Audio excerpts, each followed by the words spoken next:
Assalamualaikum warahmatullahi wabarakatuh.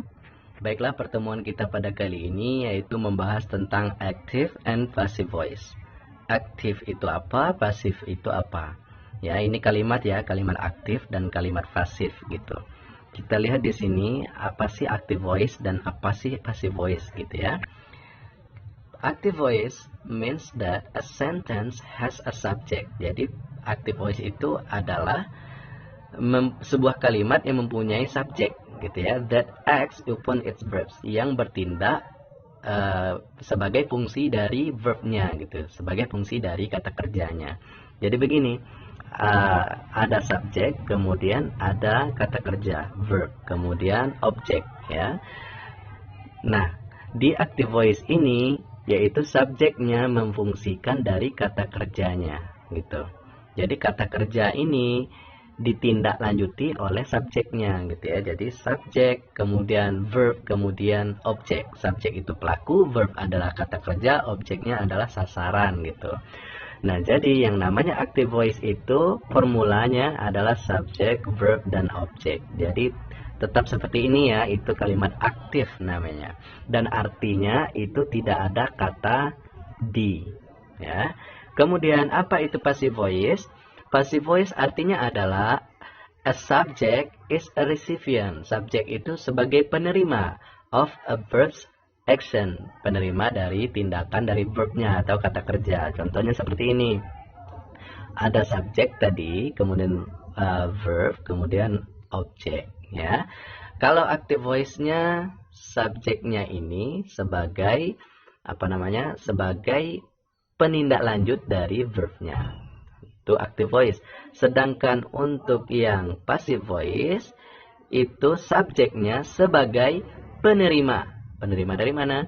Dari verbnya, kata kerjanya.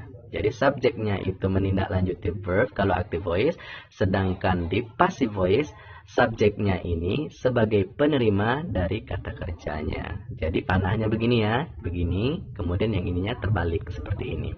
Gitu. Itu bedanya active voice dan passive voice. Dan passive voice ini mempunyai arti di, ya, di, gitu ya. Nanti ada. Misalnya saya memakan nasi, berarti nasi dimakan oleh saya. Nah, ada kata di-nya. Kemudian saya memukul orang. Nah, orang dipukul oleh saya. Nah, di-nya itulah yang dimaksud dengan passive voice ya. Kita lihat di slide selanjutnya. What's the difference between active and passive voice? Apa sih bedanya active voice dan passive voice?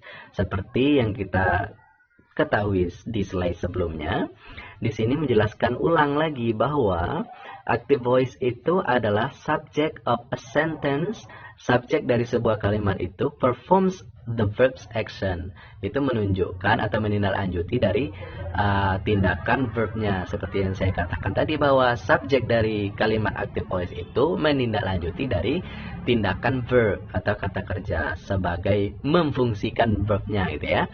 We say that the sentence is in the active voice. Jadi itulah yang disebut dengan active voice ya.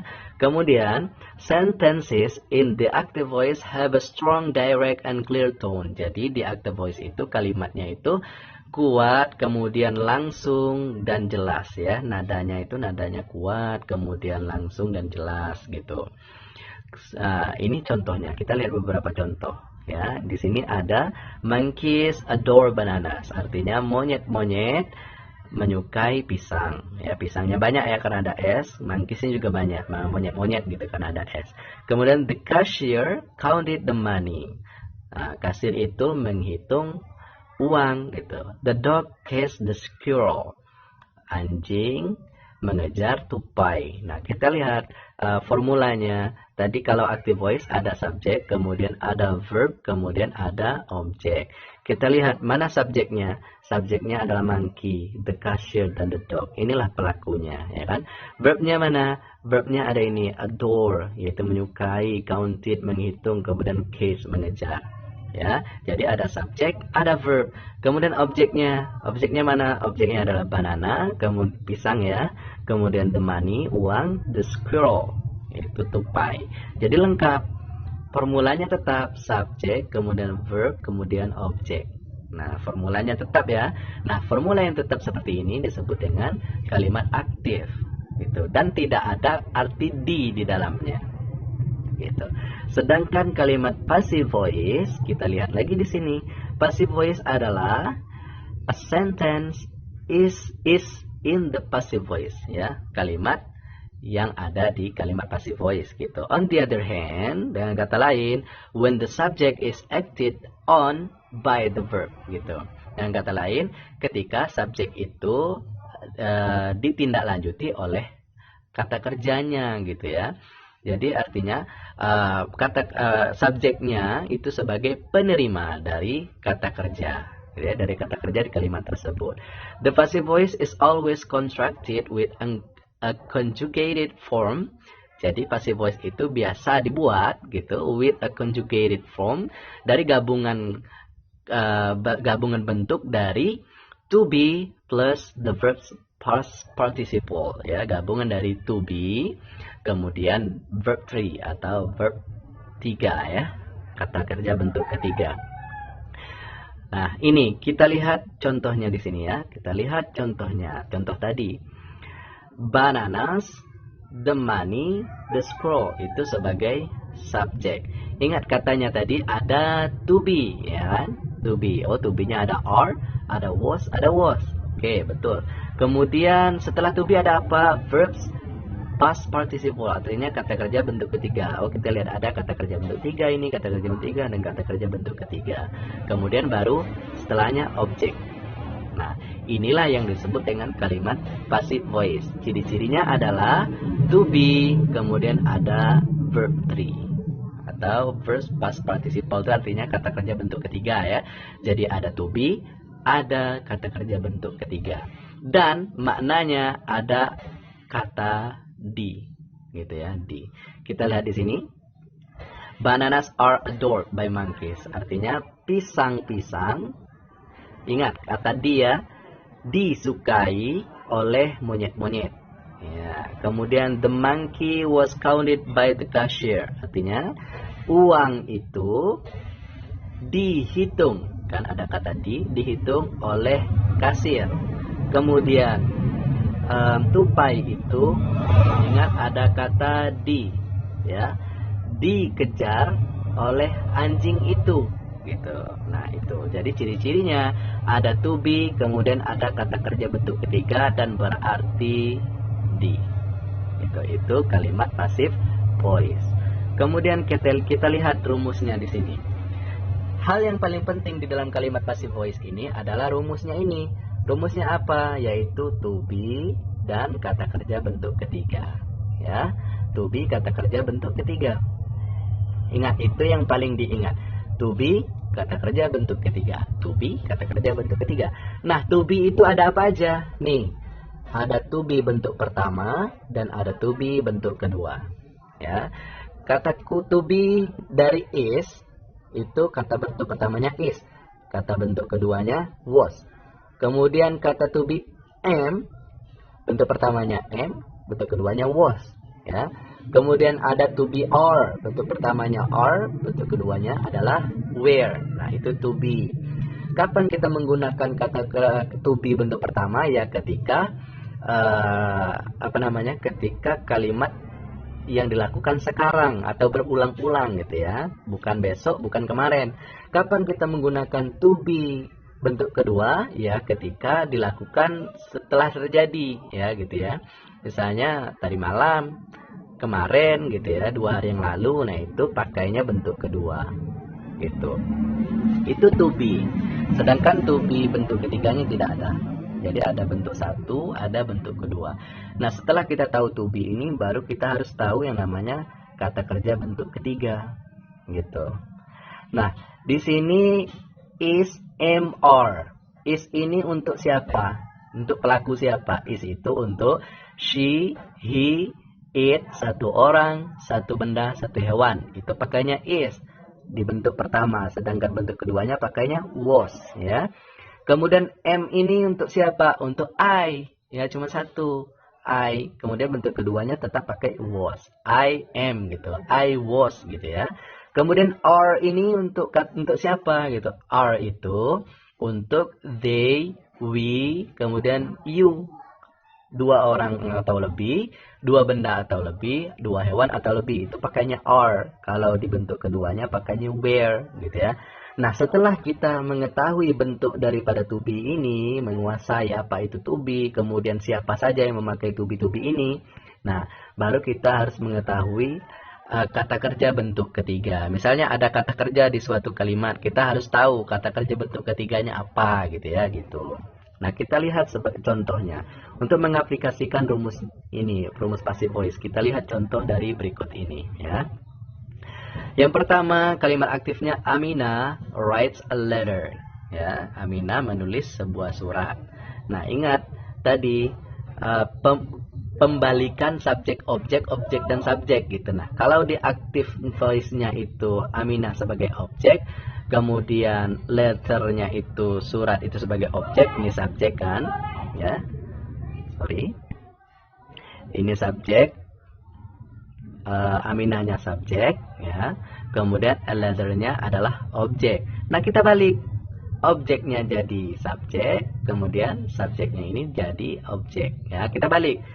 Aminahnya kita pindahin ke belakang, letternya kita pindah depan. Ya, oke. Oke, kita lihat. Aminahnya kita pindah ke belakang untuk passive voice. Nih, kita pindah ke belakang. Oke. Kemudian objeknya a letter kita pindahkan ke depan. Ini dia, a letter. Nah, setelah kita memindahkan subjek dengan objek ini, baru kita lihat rumusnya. Oh, ini rumusnya. Ada to be, ada verb 3, kata kerja bentuk ketiga. Kita lihat, a letter. Ini sudah sebagai subjek ya, jadinya. A letter itu apa? 1 orangkah? 1 bendakah? 3 orangkah? Atau 3 benda? Oh, ternyata a letter itu, sebuah surat itu adalah 1 benda. Nah, 1 benda, to be-nya apa kalau 1 benda? To be-nya is, ya, atau was gitu.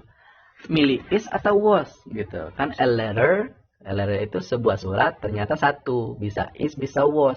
Tergantung kapan gitu tulis itu surat itu ditulis gitu. Apakah sekarang, apakah kemarin gitu. Nah, kita lihat di sini. Oh, ternyata di kalimat active voice-nya write itu kalimat bentuk pertama. Nah, bentuk pertama maka to be-nya kita juga pakai bentuk pertama. Jadi to be dari a letter adalah is. Ya. Kita pakai di sini a letter is. Oke, sudah dapat kita to be-nya. Kemudian selanjutnya adalah kita mencari verb 3-nya, verb 3. Write, tadi kan bentuk pertama. Kita cari bentuk ketiganya apa? Oh, bentuk ketiganya adalah pertama write, kedua wrote, ketiga written. Oh, ternyata bentuk ketiganya adalah written. Baru kita tulis di sini written. Nah, by ini tambahan oleh gitu ya. Jadi, setelah kita memindahkan subjek dan objeknya ini yaitu a letter dan Amina, kemudian kita cari to be-nya yaitu is, kemudian verb 3-nya, kata kerja bentuk ketiganya itu adalah apa namanya? Written.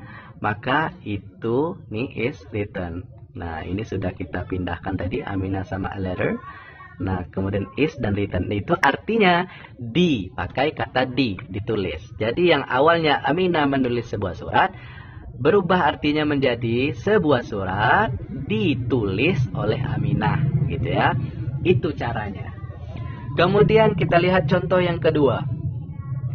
Yang pertama yang harus kita lakukan adalah memindahkan subjek ke objek, objek ke subjek. Kita lihat Amina wrote itu menulis juga ya, tapi kata kerja bentuk keduanya a letter, sebuah surat gitu ya. Sebuah surat. Nah, gitu. Kita lihat subjeknya mana? Oh, subjeknya Amina. Kemudian a letter ini sebagai objek. Nah, kita pindahkan. Aminahnya pindah ke belakang menjadi objek, a letternya pindah ke depan menjadi subjek gitu ya. Oke. Sudah pindah nih gitu. Ini Aminah sudah pindah, a letter juga sudah pindah. Setelah kita pindahkan subjek dengan objeknya, apa yang harus kita lakukan? Lihat rumus. Ya, kita lihat rumus. To be-nya ada enggak? Oh, to be-nya kita lihat dulu. A letter ini to be-nya apa? Sebuah surat, 1 orang, 1 benda atau 2 orang, 1 benda. Oh, ternyata 1 benda. 1 benda pakainya is atau was gitu. Tinggal tergantung kita pilih is atau was. Kita lihat dari kata kerjanya. Bentuk berapa ini wrote? Oh, ternyata bentuk kedua. Nah, kalau kata kerja di active voice-nya bentuk kedua, maka to be-nya kita pakai bentuk kedua juga. Oh, ternyata was. Dapat gitu ya. Was. Kemudian setelah to be ada apa? Ada kata kerja bentuk ketiga. Ya, kata kerja bentuk ketiga dari wrote ini, ya, kata ini, wrote, write, wrote, gitu adalah written. Kata kerja bentuk ketiganya. Oh, udah dapat rumusnya, udah lengkap. Ada to be, kemudian ada kata kerja bentuk ketiga. Nah, apabila rumusnya sudah lengkap, maka disisipkan kata artinya di, gitu, ya. Ada di. Jadi, a letter was written by Amina, artinya sebuah surat ditulis oleh Amina. Cuman waktunya berbeda. Karena was, kapan dia surat itu ditulis? Ya kemarin dong, kan was gitu. Kata kerja bentuk kedua, artinya yang sudah lalu gitu. Kenapa ini pakai is? Kan itu kata kerjanya bentuk pertama, makanya pakai is. Nah, jadi bentuk pertama itu artinya yang sekarang gitu. Jadi surat itu ditulis sekarang. Sedangkan yang pakai was, surat itu dituliskan kemarin, atau tadi malam, atau kapan gitu. Yang penting udah berlalu gitu ya. Itu kalimat passive voice. Kemudian kita lihat contoh yang ketiga. They ate the cakes. Ya, mereka memakan kue. Kita lihat subjeknya mana? Subjeknya they. Kemudian objeknya mana yang menjadi sasaran? Oh, ternyata menjadi sasaran adalah the cakes, kue. Nah, kita balik. Ya, they-nya diubah menjadi ke objek di belakang. Kemudian the cakes-nya menjadi subjek di depan. Gitu. Kita balik. Nah, tapi ingat untuk apabila ada I, you, they, we, she, he, it, apabila kita rubah menjadi objek, menjadi belakang, maka dia berubah seperti ini. Nih. Kita lihat di sini. Ya. Kalau I, kalau berubah menjadi belakang itu me ya. Kalau berubah ditaruh di paling belakang itu menjadi me. Ya, menjadi objek. Kalau you ya tetap you. Kemudian kalau they, kalau ditaruh di belakang nih they, taruh di belakang maka dia berubah menjadi them. Kemudian we, kalau we ditaruh di belakang dia menjadi us, ya. She, kalau she ditaruh di belakang atau menjadi objek menjadi her. Kalau he ditaruh di belakang atau menjadi objek menjadi him, sedangkan it tetap it gitu ya. Begitu. Nah, karena ini they ini dirubah menjadi belakang ini seperti ini menjadi them, maka kita pindahkan ke belakang menjadi them juga gitu ya. Kemudian the cake, objeknya kita rubah menjadi di depan, jadi subjek. Tetaplah the cakes dia ya, the cakes gitu. Nah, setelah kita pindahkan subjek dan objeknya ini, apa yang kita lakukan? Yaitu kita melihat rumus. Nah, rumus ini yang kita lihat. Yang pertama adalah to be. Oh, to be. Kita cari to be dari the cakes ini apa gitu. The cakes ini berapa kue? Gitu, the cakes ini kan kue. Berapa kue? Apakah satu kue, dua kue, tiga kue? Oh, ternyata 2 kue atau lebih. Soalnya ini banyak nih pakai S. Artinya kuenya banyak gitu. 2 kue atau lebih itu pakai to be apa? Oh, ternyata pakai to be ini or atau where gitu. Karena banyak, ya kan? Ya, karena banyak pakai or atau where to be-nya.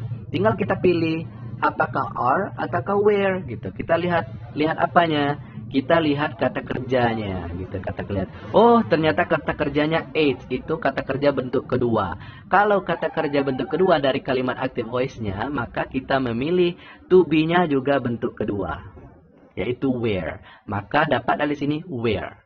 Kemudian apa selanjutnya setelah to be? Oh, ternyata ada kata kerja bentuk ketiga. Nah, kata kerja bentuk ketiga dari ate ini adalah eaten. Nah, itu dia kata kerja bentuk ketiga eaten. Baru ditambahkan by, artinya oleh ya.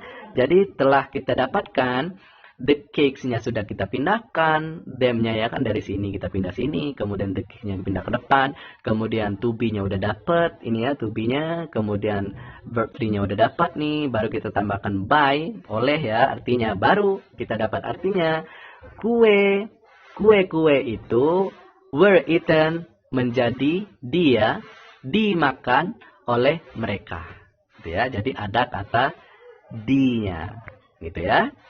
Itu kalimat passive voice. Rumusnya adalah to be plus verb 3 ya. Kalau dia dari kalimat aktif dulu awalnya, kita pindahkan dulu subjek menjadi objek, objeknya menjadi subjek, subjek menjadi objek, objeknya menjadi subjek, subjek menjadi objek, objeknya menjadi subjek. Begitu cara membuat kalimat passive voice. Gitu ya. Kita lihat di slide selanjutnya. Nah, kalau tadi ada to be, is, am, or. Nah, ini ada to be untuk can, ya, can, shall, could, should, to, have, has, had. Gitu. Kalau kita menemukan ada kalimat yang ada ini can atau shall atau could atau should atau to, maka to be-nya pakai be. Ingat ya, bukan is, bukan am, bukan are, bukan was, bukan were, tetapi be. Ya, tetap pakai be gitu. Kalau kita menemukan ada have, has, had, maka to be-nya been gitu. Dan apabila sudah ketemu salah satu ini dengan be, be-nya ketemu juga dengan verb 3, maka artinya di gitu. Kemudian apabila have, has, had ini salah satunya ketemu dengan been, ya, to be been, kemudian ketemu dengan verb 3, kata kerja verb 3, maka artinya di, gitu ya. Kalau can artinya bisa, shall seharusnya, could artinya bisa juga, should seharusnya, to untuk, ya. Kalau ini untuk kata bentuk pertama, ini bentuk kedua, gitu. Could sama should itu. Could ini model auxiliary verb dari can gitu. Bentuk kedua dari can. Should ini bentuk kedua dari shall. Nah, can ini artinya bisa, shall seharusnya, could artinya bisa, should seharusnya, to itu untuk. Nah, kalau kita membuat di, kata di dari kalimat ini di, kita pakai rumus ini. Pakai to be-nya be, kemudian kata kerja bentuk ketiga. Jadi nanti artinya bisa di gitu, bisa di apa gitu ya. Kemudian seharusnya di apa gitu. Kemudian untuk di apa gitu ya, tergantung kata kerjanya nanti. Jadi artinya bisa di bla bla bla gitu ya. Seharusnya di apa gitu. Kemudian untuk di apa gitu ya. Jadi untuk membuat kalimat bisa di atau untuk di, seharusnya di, itu pakai ini. Be-nya, to be-nya tetap be ya. Kemudian ini sudah ya. Sudah. Jadi kalau kita buat sudah diapakan gitu, sudah dimakan misalnya, sudah diambil gitu. Yang ada kata sudah, terus kita tambahkan kata di gitu ya. Kata di gitu, maka makainya to be been dan kata kerja bentuk ketiga. Gitu ya. Ingat, kita lihat contoh nih di sini. Kalimat active voice-nya ini ya, saya bisa mengumpulkan kertas ini. Oh, ini juga ada will ya, di sini harusnya ada will juga ya, nih will ya. Jadi ada can, shall, ada could, ada should, nanti ada will ya, will, nanti tambahkan sendiri, ada would gitu, would. Nah, ini masuknya ke sini, yaitu pakai rumus ini ya. Jadi nanti ada can, shall, could, should, kemudian will, would, kemudian to. Silakan ditambahkan sendiri. Nah, ini rumusnya ini ya. Nah, itu kemudian I will collect the paper. Saya akan mengumpulkan kertas. Kemudian I have to, kan ada to nih. I have to collect the paper. Saya harus. Ingat, have to artinya harus. Atau has to artinya juga harus. Had to juga harus ya. Kalau ada to-nya harus. I have to collect the paper. Saya harus mengumpulkan kertas.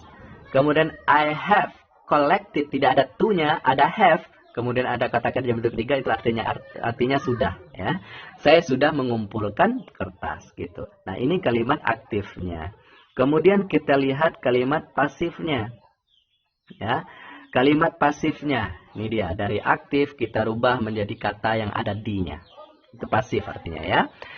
Kita lihat di sini ada can. Ya, oh di sini ada juga can. Apa to be-nya gitu? To be-nya adalah be. Ya, to be tinggal tambah be. Kemudian kata kerja untuk ketiga dari collect adalah collected gitu ya. Jadi langkah pertama yang perlu kita lakukan adalah kita tukar dulu subjek dengan objek. Subjeknya adalah I. Kemudian objeknya adalah the paper. Kita rubah. I ini subjek, kita rubah taruh di ujung menjadi me. Ingat nih ada I menjadi me ya, kalau taruh di ujung menjadi me. Kemudian the paper yang di ujung kita taruh di awal. Ya, the paper. Sudah kita taruh di sini. Setelah kita pindahkan subjek dan objeknya, apa yang harus kita lakukan? Kita melihat ininya, rumusnya. Oh, ternyata di sini ada can ya. Oh, di sini can. Gitu, ini can. Can rumusnya adalah menambahkan be. Oke, kita tambah be. Kemudian kita lihat apa lagi setelah be rumusnya. Setelah be ada kata kerja bentuk ketiga. Nah, kita lihat kata kerja collect ini, kata kerja bentuk ketiganya apa? Oh, ternyata collected. Sehingga menjadilah kalimatnya the paper can be collected. Kita tambahkan by oleh ya, me. Jadi kertas bisa dikumpulkan oleh saya, gitu ya. Begitu juga dengan will. Kita lihat contoh kedua, will. Gitu. Yang pertama yang harus kita lakukan adalah kita tukar objek menjadi subjek, subjek menjadi objek. I-nya kita taruh di ujung atau di belakang, yaitu menjadi objek, yaitu me. Kita lihat di sini me. Kemudian the paper-nya objek kita kita tukar menjadi subjek, taruh di depan, ya menjadilah dia the paper. Kemudian kita lihat rumus. Setelah tukar kita lihat rumus. Oh, ternyata ini rumusnya, ya kan? Nah, rumusnya ternyata di sini ada will. Oh, kita cari will. Nah, will termasuk di sini ya, seperti yang saya sudah suruh tambahkan tadi. Willnya masuk sini. Nah, setelah kita tahu willnya di sini, apa yang harus ditambahkan rumusnya? Be. Oh, setelah will be gitu. Oh, be. Setelah be apa? Kata kerja bentuk ketiga. Nah, kata kerja bentuk ketiga dari collect adalah collected gitu. Maka lengkaplah kalimatnya seperti ini. Jadi, the paper will be collected by me. Ya, kita tambahkan by artinya oleh. Jadi artinya kertas itu akan, ingat will artinya akan dikumpulkan oleh saya. Ya, maka artinya pakai di gitu. Kita lihat contoh yang ini juga. I have to collect the paper. Ingat have to, has to atau had to itu artinya harus gitu ya. Saya harus mengumpulkan kertas gitu. Yang pertama kita lakukan adalah menukarkan subjek dan objeknya. Subjek ini kita tukarkan menjadi ujung, menjadi objek. Kemudian nih, the paper kita tukar ke sini ya, menjadi dia di depan. The paper, ya. Sudah kita tukar ini. Setelah kita tukar, apa yang kita harus perhatikan? Rumusnya. Kita perhatikan rumusnya. Ternyata has to ya, ada to-nya di sini. Nah, kalau to masuk ke mana? To di sini. Oh, ternyata rumusnya ini, gitu. Jadi, setelah to itu ada apa rumusnya? Ada be. Oh, kita tambahkan be. Kemudian ada kata kerja bentuk ketiga. Ya, kata kerja bentuk ketiga dari collect adalah collected. Ini ya, collected, gitu ya. Jadi, menjadilah dia has to be collected. Jadi, tulisannya adalah the paper has to be collected by me. Ya, artinya kertas-kertas itu harus dikumpulkan oleh saya, gitu ya.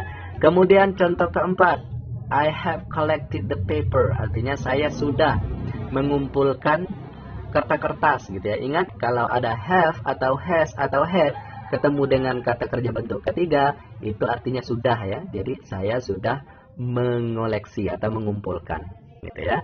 Mengumpulkan kertas. Nah, apa yang pertama kali kita lakukan? Kita tukar subjek ke objek, objek ke subjek, gitu ya. Nih, yang ininya ke sini, yang ininya ke sini, tukar. Kita tukar ya. Ya, yang subjeknya di awal itu kita tukar menjadi di ujung. Ini dia, menjadi me. Dari mana kita bisa menemukan me? Kenapa bukan I? Ini dia. Kalau berubah jadi ujung menjadi me. Ya. Kemudian yang objeknya the paper kita taruh di depan. Gitu. Kita pindahkan, kita tukar menjadi dia subjek. Menjadilah dia the paper di awal, me-nya di depan, di ujung ya. Jadi begini. Ini sudah kita sudah kita pindahkan. Kemudian setelah memindahkan subjek objeknya, apa yang kita lakukan? Selanjutnya kita lihat rumus. Nih rumusnya ya. Rumus. Oh, ternyata di sini ada have, the paper. The paper itu pakai apa dia? Have, has atau had? Ingat kalau have itu untuk you, they, we, kemudian dua orang atau lebih, dua benda atau lebih, dua hewan atau lebih, itu pakainya have. Sedangkan has itu untuk she, he, it, satu benda, satu orang, atau satu hewan. Itu pakainya has. Kita lihat di sini, the paper. Ternyata satu benda pakainya has. Gitu ya. Oh, ternyata has-nya di sini. Berarti rumusnya ini. Gitu ya. Kita lihat rumus. Oh, ternyata has. Has itu pakai apa? Oh, been. Ternyata kita taruh been di sini. Kemudian ada kata kerja bentuk ketiga. Gitu ya. Kata kerja bentuk ketiga dari collect. collected ya, tetaplah collected dia ya, karena I have collected ini udah bentuk ketiga, pindahkan aja gitu ya. Jadi the paper has been collected by me. Nah, kalau sudah lengkap rumusnya maka adalah kata artinya itu adalah di gitu ya. Nah, jadi the paper has been collected by me. Artinya kertas-kertas itu sudah dikumpulkan oleh saya. Gitu ya. Ingat, kalau sudah lengkap rumusnya ini, maka sisipkan artinya itu di, ya, dikumpulkan, diambil, dimakan, gitu ya. Tergantung kita menggunakan yang mana dari ini, gitu. Namun rumusnya ini ya. Kalau bisa rumusnya ini, gitu. Kalau pakai can, kalau pakai shall rumusnya ini. Kalau pakai sudah, gitu. Ini pakai rumusnya ini, gitu ya. Begitu. Paham ya nyampe sana ya? Tergantung penggunaan yang mana. Kita pakai rumus yang mana gitu. Sama yang apa namanya? Yang ini tadi gitu. Kita pakai yang mana gitu. Apakah to be is MR atau was were gitu, terserah. Namun perubahan nanti kalau dirubah menjadi ujung ini ya perubahannya. Ini contohnya dari active voice ke passive voice. Ya. Kemudian untuk penggunaan can, shall, will, would, could, should, to itu pakai rumus ini. Kalau have, has, had pakai rumus ini gitu ya. Kalau can itu artinya bisa, shall seharusnya, could bisa, should seharusnya. Nanti ada will ya di sini, will yang saya lupa taruh. Will itu akan, would juga akan, to itu untuk gitu ya. Pakainya ini rumusnya untuk mengatakan arti di atau menjadi passive voice. Sedangkan have itu sudah, has sudah, had sudah juga. Have itu penggunaannya untuk you, they, we. Kemudian dua orang atau lebih, dua benda atau lebih, dua hewan atau lebih. Sedangkan has itu she, he, it, satu orang, satu benda, satu hewan, itu has. Sedangkan had ini untuk kata kerja untuk kata bentuk keduanya. Terserah mau ayu, dewi, she, he, satu orang, dua orang, tiga orang atau benda atau berapapun itu tetap pakai had kalau bentuk keduanya ya. Begitu. Sampai sana paham? Mudah-mudahan semua mengerti. Demikian dulu tentang apa namanya pelajaran kita tentang passive voice. Jadi untuk membuat kalimat passive voice itu harus paham ya cara membuatnya bagaimana, langkah-langkahnya, kemudian apa yang mesti kita lihat, apa yang mesti kita tukar gitu ya, paham ya? Kemudian artinya apa gitu. Ya, artinya pakai di. Terima kasih. Demikian. Assalamualaikum warahmatullahi wabarakatuh.